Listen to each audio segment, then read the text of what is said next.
round one competition, top fuel. And Steve Evans, everybody recognizes that candy apple red car and the driver behind the wheel. Indeed they do, Brock. These folks know that Joe Amato is #1, the world champion. He'll be up against Texan Gene Snow, who's logged a lot of miles down this Baton Rouge quarter mile. Now, Amato started the year off good and bad. He won the opening race of the Winter Nationals, but exploded 2 superchargers right off the top of that engine. Came back to the Gator Nationals in Florida, the second race of the season, and again, supercharger problems. Some incredible explosions. So Amato right now is struggling just a little bit. Gene Snow, Fort Worth, Texas, he literally invented the funny car, but now has fun as a sportsman racer in Top Fuel. Joe Amato, Old Forge, Pennsylvania, has an incredible automotive distributorship there, Brock, over 300 employees. And a fine, fine race driver. As we watch his wife, Jerry, his constant companion on the starting line. She's the lady who will direct him back into the right lane, the right position. They'll seek the maximum traction on a racetrack that can, with the heat down here, Steve, get a little bit slippery. And it can change from round to round, Brock, depending on the heat, the humidity. We got plenty of both today. Jerry Amato, that's an important function she fulfilled. That car has got to be backed up exactly in those burnout tracks. Otherwise, the burnout was wasted. So, Amato in the near lane, that is the old veteran, Gene Snow, in a car that he calls Black Gold. And it's Black Gold that finances this man's racing. He's in the whole business in Fort Worth, Texas. It is Amato with an early lead. Snow pulls up even with him. Joe Amato.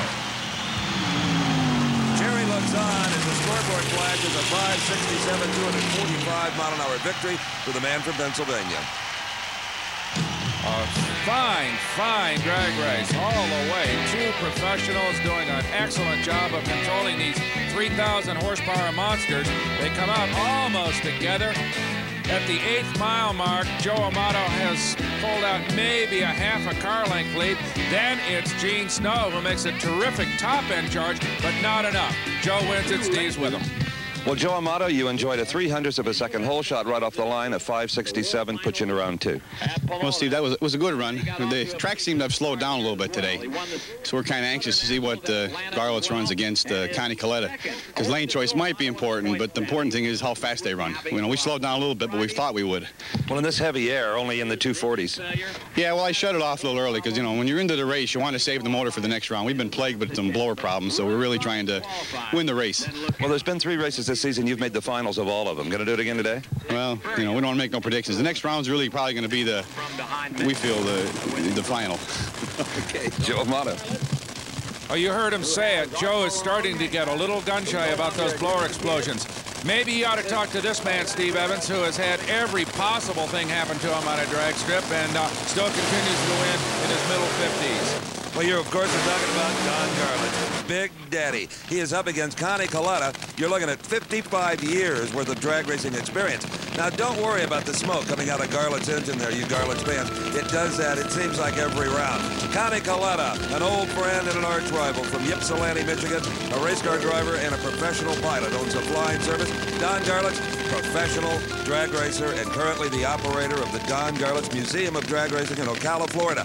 Now, if you're a drag racing fan at all, you know from our coverage last year, Big Daddy came out of retirement to win the U.S. Nationals, backed that up with a World Finals victory. Now, sporting 2 new sponsors, he's going after the world title. But he's got a problem right now. The reverser is broken in that car. Now, the rules say if you can get it pushed back by hand without inconveniencing the other guy, that's fine. And her parts and crew have done that. Now, Garlits had problems with that reverser even in qualifying. It has really yet to function during this entire event. You know, and I talked to Kalitta a little bit, Brock, this morning about Big Daddy not qualifying very well. He said, that doesn't matter. He doesn't care where he qualifies as long as he does. On race day, look out. Well, it looks a little like maybe Big Daddy needs a ring job in that thing at this point, but don't count him out. Well, part of that smoke, Brock, is that he plumbs the overflow pressure from the blower into one of the headers. So it's always squirting a little oil out of the supercharger into the header. It makes it look like the engine is hurt. So he could be hurt a little bit besides all of that. Not so. Look at Garlits. He is driving away from Connie Kalitta. It is Don Garlits by a car length. That's 577, 243 miles an hour. He just keeps on winning. And by the way, Kalitta has been on a very strong roll this year as he goes way down the end of the racetrack. No shootout for Connie, but this track is long enough so he brings that car to a halt without going into the men's room there behind the hay bales. So he'll be all right. But let's look at that one more time. That is Garlits. Looks like maybe a little bit of an early leave on Connie. And from there on in, it's Big Daddy all the way. But I'll tell you what, this was some kind of an even drag race. The two race cars ran the quarter mile in identical ETs, 5:77, and it was only that quick reaction time at the starting line that spelled victory for Big Daddy. Well, Don, that transmission been giving you fits all weekend long. It's brand spanking new, and that's what the problem is. I hate new parts. Needs to be massaged by Big Daddy. It does. It's got to come all apart and be fixed inside so it's free. Well, you may have to use some new parts on this one, 577? Yeah, hopefully. Okay, well, a little bit of oil on Don's motor. I'm sure he'd like to get to that and start solving that problem before he goes into the second round up against Joe Amato. Well, he's got some work to do for sure, Steve. Some oil on that motor and, as you said, a brand new reverser that needs to be fixed as well. So Big Daddy heads for the pits. We'll be back with more Top Fuel competition after this.